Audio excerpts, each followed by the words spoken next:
remember the day that you started your weight loss transformation, right? Remember that day? For some of you, it was maybe recently. Other people, it's been a while. Everyone remember what it felt like that final day that you weighed in, right? You remember that day? Yeah. Was there a change from day 1 to the final 6 weeks part of your challenge, right? Didn't you feel a little bit differently? Didn't you walk around interacting with people a bit differently? I'm here today to talk about a lot of what happens in those 6-week processes. And for some of you, processes that'll happen beyond 6 weeks. How many people in this room have done more than one challenge before? Yeah. Wow. A ton of people. Yeah. How many people have not just done one challenge, but also have been through a process since childhood of battling your weight? I'm right there with you. That's why I'm here today. So today I want to talk to you in a limited amount of time just about a lot of what I'm doing in my practice, a lot of what I'm doing through public speaking, to basically get information out there about what are the common changes you're going to experience during drastic weight loss when it comes to your emotions, your mental state, your relationships. My dissertation was with former contestants of the show Biggest Loser on NBC. Is anyone, of course, everyone's probably seen the show. How many people, I always get varied reactions. How many people actually like the show in its, what, like 16th season, still watching it? How many other people are like, that show is the worst thing out? And is anyone that's really against the show? Anyone here? Usually I get a few of those.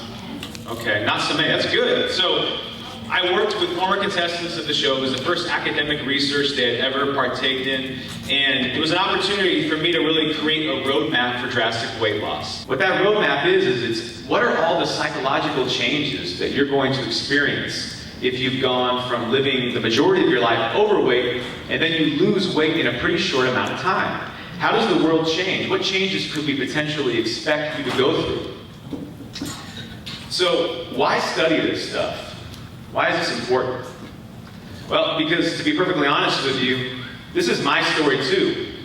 You know, I was the kid growing up that always struggled with my weight, always been on a journey with it in some way, shape, or form. Growing up, I was the chubby kid who, you know, could make you laugh or, you know, could kind of perform a little bit, get up on stage and talk to big groups of people, you know, do whatever I could to essentially get the attention off of me, because deep inside, I mean, as much as I had some confidence in my abilities, you know, I grew up as an overweight kid. I always felt like I had one foot in the hole. I always felt like there was just something a little different about me, so I was always trying to maybe overcompensate for that. And as I got older, I really realized that I was playing that narrative out over and over again, even when I lost weight. So I would talk to people, like some of you that I've talked to here today, and you would tell me, you know, this has been a huge life-changing experience. It's not just a physical transformation, it's also an internal transformation I'm going through. And let's be honest, it's overwhelming. So when I went into my doctorate program, I thought, there's got to be a ton of research about all these changes we're going through during drastic weight loss. You know, obesity is a worldwide epidemic. Surely we know a ton about these psychological changes you will go through when you lose weight. And sadly, I was let down to find out there wasn't a ton of information out there. So I made it my mission today, and what I'm living out now, is to be the one who researches, to be the one that provides counseling to people like yourselves that are going through the same journey that I'm going through, this journey with our weight, this journey with our health. So if we look at these next 2 slides, I don't need to really necessarily tell you, are we all on the same page that obesity is a pretty big problem right now for our culture, right? It's not just our culture, but the entire world is struggling with obesity. If there was a capital for the entire world of where obesity would kind of just plant its flag, it'd probably be the United States. We're the ones where a lot of these behavioral patterns have started and now been ingrained and exported to other cultures. And when we look at obesity, we know that in 2006 alone, and granted, this is almost, what, 9 years ago, $147 billion were spent alone on obesity-related treatment. $147 billion. I don't know how much even $1 billion is, if we really, like in the grand scheme of things, but that's a lot of money that we are currently spending as a nation around obesity. And what that means is there's a ton of people, 75% of our culture right now, that's classified as overweight or obese. And one thing psychology research has told us is that, how many people can relate to this, myself included? If you've been overweight since you were, most of your life, it's a highly distressing psychological and relational experience. Basically, it sucks. Anyone agree with that, right? Does it have an impact on how you view yourself, talk to yourself, right? Does it have you minimizing some of the great things you're doing in your life? Some of the great accomplishments at your work? Minimize, because I still got this weight thing. Some of the great role models that you're being for your kids, or the way that you parent, or the way that you are to your partner in your relationships, still minimized because I got this weight thing. So what research is telling us is that being overweight is really, it takes a toll on us internally. But what happens when we lose weight? Does all of that just magically go away? Does all of that magically heal and transform once we see that new number on a scale? I wish it were the case, right? But how many know that when we see that number, unless we've really been committed, like Sarah has mentioned, so many other people have been mentioning today, unless we're committed to an internal transformation to go along with our physical transformation, we will never find that anything we accomplish is ever good enough to make us love ourselves, believe in ourselves, talk to ourselves different, set different boundaries or standards for our relationships that we're in. So what we know is that in order to make a full transformation, we have to be committed to the internal parts of that transformation. You guys know about weight loss. I mean, weight loss essentially is what we need to do. That's why we're here today. That's what we're talking about. In 2004 alone, which again, that was a while back, $46 billion spent on weight loss programs. 2014, 108 million people were on diets in the United States. 108 million people were on diets last year. Most of them gave it about 4 or 5 attempts. And the big statistic that jumped out to me when I was doing my research, because I was interested, I said, hey look, I want to be one of those people that loses the weight and keeps it off for good. That's what we all want. That's why we're here today. And when I was doing my research and looking at what existed out there, I found a statistic that I find time and again, and it says that 95% of individuals who lose a drastic amount of weight will gain it back within a 5-year period.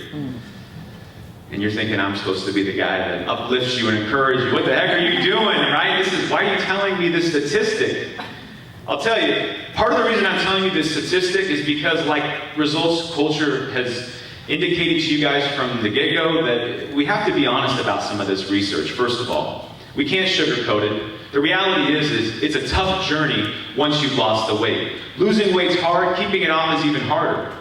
But I'm going to tell you that there is a lot of hope and encouragement that I have to also give you about interpreting that statistic.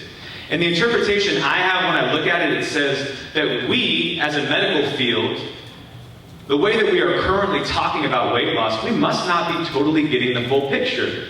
So when I see that statistic, I'm actually very optimistic, because I think that there's so much more that we're missing when we're talking, we're dialoguing about a weight loss transformation. So my goal with that statistic is basically to say that what would happen if I could give people from day one a roadmap of the changes that they were going to experience psychologically, mentally, in their relationships? How much could we cut that number down, or maybe even possibly in half? What would happen if you guys got involved with a support system like some of you have mentioned? Learned new ways of coping with some of your emotions, just like I've had to learn myself, even though I'm the one up here talking about it. What would happen if we really made a commitment to the internal transformation in conjunction with the external transformation? My belief is that we are on the cusp of taking that 95% number and creating a whole new level of statistics. In fact, I've talked with Matt, and I really believe that what Results Gym is doing, you'll see it here in a moment when we look at what research says about what certain gyms are doing or what people are doing to keep it off. A lot of just being a part of this gym is actually setting you up for long-term success. Is that good news to anyone in here? So I would say that you guys are going to be the 5%, that we're going to be the 5%, but I don't believe the 95% really applies to this gym. Because I believe the things that you have in place here, the fit family, how many people had this sort of feeling, this sort of community when they went to 24-hour fitness? Sorry, I'm not allowed to say that, but I went there for years, right? I didn't know a whole lot of people there. I may recognize some faces, but what we find in our research is that keeping the weight off, a huge component of that, again, as it's been mentioned over again, is not only being accountable to others, but also having emotional support from other people who speak the language, who've gone through the same experience that you're going through here today.